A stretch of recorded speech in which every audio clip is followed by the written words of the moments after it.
And hello, YouTube, and welcome back to another episode of the Zone TV Movie Entertainment with me, your host, Jonathan, once again bringing you my thoughts and review for tonight's episode of DC's The Penguin, Episode 2. Now, last week, The Penguin started off really strong, and hopefully, it can continue that momentum. So we all know that The Penguin, Oz Cobblepot, played by Colin Farrell, he's now trying to figure out a way to pretty much take over the Gotham underworld. Carmine Falcone is dead. His son was supposed to take over. Penguin killed him. Now he's got Sophia Falcone in his way of trying to take over Gotham. Gotham's doing kind of like in recuperation of what happened with the Riddler and Batman. And, in this episode, we get to see Penguin literally play a game of chess with every pawn that he can get his hands on, meaning basically using the Carmine's family, the Falcone family, and also the Salvatore family as well, having them bump heads with each other, so that way maybe they take each other out, maybe not, so that way it'd be more easy for him to swoop in and take everything. He's also trying to find a way to get Sophia and get into Sophia's pocket, so that way he can keep an eye on her. That way when she's nice and soft, he can take her out as well. We even get to see some moments of Sophia, flashbacks of her in Arkham, because she was locked up at Arkham because apparently she killed some women, so that's interesting. What else? Sophia was also trying to figure out who killed her brother, but we all know who it was.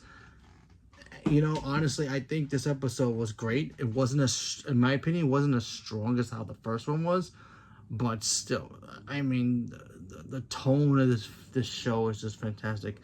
The way Oz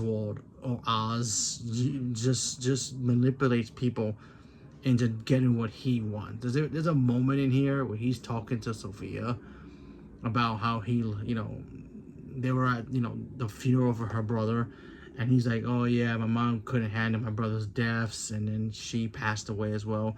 Him lying to her right in front of her face was pure genius, just to throw her off and maybe have some sympathy for him. So that was pretty cool. We got some moments of just him and his little henchman kid that he hangs out with, trying to, plant some evidence against one of the members of the Carmine family to make it look like they killed one of the Celestial family, so that way they can continue bumping heads. Remember, he wants this war to happen. He wants them to start a war, so that way they can all be taken out and he can swoop in and take Gotham for himself. And of course, eventually down the road, he'll fight Batman and the Joker and everybody else. But right now, he's just trying to take Gotham for himself. But he's doing it so well, and it's so slow paced. It's just brilliant.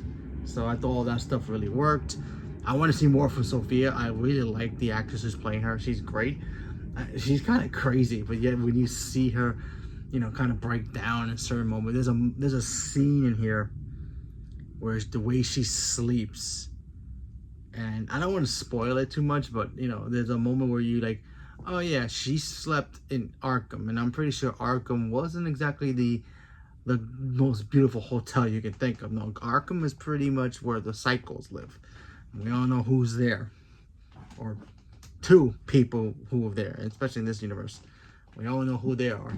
But seeing Sophia just I guess deal with that, and then she has family members who pretend to be like, oh yeah, we missed you, but then they secretly like look at her like, oh my god, I can't believe they let you out, like wow. And then Sophia's looking at it and not really paying mind, but yeah, you can tell she's really paying mind to it. So there was, there's that kind of stuff. So that stuff was great. Overall, great episode. I'm very excited to say that this show is just starting, but it started off really strong. And this episode did not disappoint. I really did enjoy this episode. Like I said, it didn't have that big wow punch that the first one did. Kind of like in boxing. When you're watching boxing and you have two fighters fighting, and you have that one fighter that you're rooting for, which in this case would be the show, and then you want to hit that big punch to be like, whoa, knock out the guy's wind a little bit, kind of like that. Then Then as the rounds continue, a couple of nice shots here and there, but nothing really like, oh my God, he's gonna go down. Nothing like that yet, but it's getting there. It's getting there. We're gonna get to those moments, and I just can't wait to see it. It really has like a Sopranos feel to it, because even the Sopranos, when you watch the Sopranos, that show was kind of slow burn, but when the moments matter, they hit. So when you see this, just be patient. There's some stuff in here is that, yeah, it may feel slow, but the story is just so captivating that it's like, yes, I want more. So there you go. So leave me a comment below. Let me know what you guys thought about the Penguin episode 2. Are you guys still watching it? Not watching it? Don't care? Don't want to watch it? Never seen the Batman? No problem. Not a DC fan. Leave me a comment below. Let me know. Stay tuned for more. Thank you very much, and have a good night.